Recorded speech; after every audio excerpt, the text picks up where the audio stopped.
Negade wa hegika nega na he a ne wa kayanta ne luna deli huntu wa hunne he to no a hunte nyanta na ne a hun troli jiniawa jideyo yanta one ngwal no sra goa ne gadi radikal dos kya da gode radik on whisk nya kayante ne saga de tuntna ne taas ludikala do jinigaweno ka ni taweno ne lunu shunidu iluana do ka Tekarontake ne wa he jiniu gwe do do ne jiniu ji da hote ya ruge shi thali waya deli na ho da ne thua da ne to ne da hali waya to ne skana ne ga ni go rio da no ga satsna sera. It's only been in recent times that it has been decided to try to bring back to the people what they call KAIANEREKOWA, the Great Law recitals. And they've done this now about 5 times in very different communities. And they say they would like the people to understand and get to know what the Great Law is. And the person who they like to refer to as the Peacemaker, Tekarontake, is that, they tell his story how he established the KAIANEREKOWA in our territories. And so they have done this, but so far it seems that they've only told the story of what they refer to as the Peacemaker's journey, but they have not recited the KAIANEREKOWA itself, only how it supposedly was established. Negadi okyage ne runadili hundu ohunilu dosa kyadagu dene a chana yeza dene Tekarontake. Yeah. Ustu haya hunu hetste ohunilu dosa kyadagu dene aizwats ne ro zona was jiniu jin watunde ne akwesasne lo deli hunde wahalo dosa ne anjizawano jiniole jo sera jin anjidoga daeli de tono wadone yatet kaeli tina tonayuno. Another part of this is that today you're constantly told not to use the name Tekarontake, and just and to use it so loosely, and as he had heard somebody speak in Akwesasne, is that to say only once a year can you bring his name up, and he says that's not right. There's a story behind his name, but the story is that when they were reorganizing the people, and they started to establish the position of the Rodianer, and then so there were titles. There were the titles, and the story is that they wanted to use his name as one of the titles, and he told them, don't use my name as a title.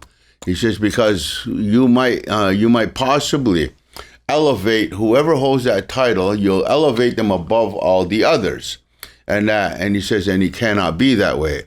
All have to be of the same height. They all have to be equal. And he also added, do not name your child with my name. He says, because you will put a burden upon that child.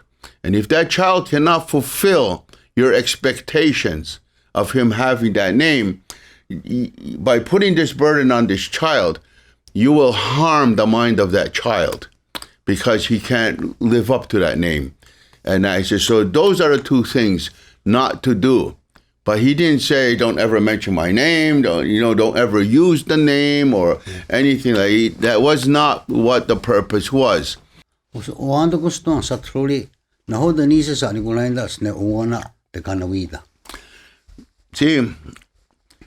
Tekarontake, I have I have heard from the old ones of what his name is supposed to, what his name was supposed to mean. And I have heard one version was that it had to do with two streams of water, the Ganawida. And they say at his birthplace, these two streams come. And that was, they say, where Tekarontake, the community known as Tekarontake or Deserano, down that way, they say that was the birthplace, and this is where these two streams come out. And other people have talked about, they say, the Hanawida, the Hanawida. It has to do with him having a double row of teeth. and the things that they say is that they say that it wasn't his name. It was what he was referred to as. Yeah. And that because in the story of his journey to help to establish KAIANEREKOWA, and see, but in how I grew up and learned, the old people used to say, Zahari Huayata. Yeah. And that he did not create KAIANEREKOWA. What he did was he reestablished it because it's something. KAIANEREKOWA is not a set of laws, but KAIANEREKOWA is from the beginning of time, and that it's the way of the creation. And he reminded the people about how creation continues to survive and go on, and life continues, and that because of the peace and harmony within creation, and that creation would be our example. And so anyway, getting back to his name, they say he had they refer to him as one having two rows of teeth because of a speech impediment he had. And this is why he had to get Anyuwata in the story. Anyuwata, they say, to raise his words, because he came from across the lake.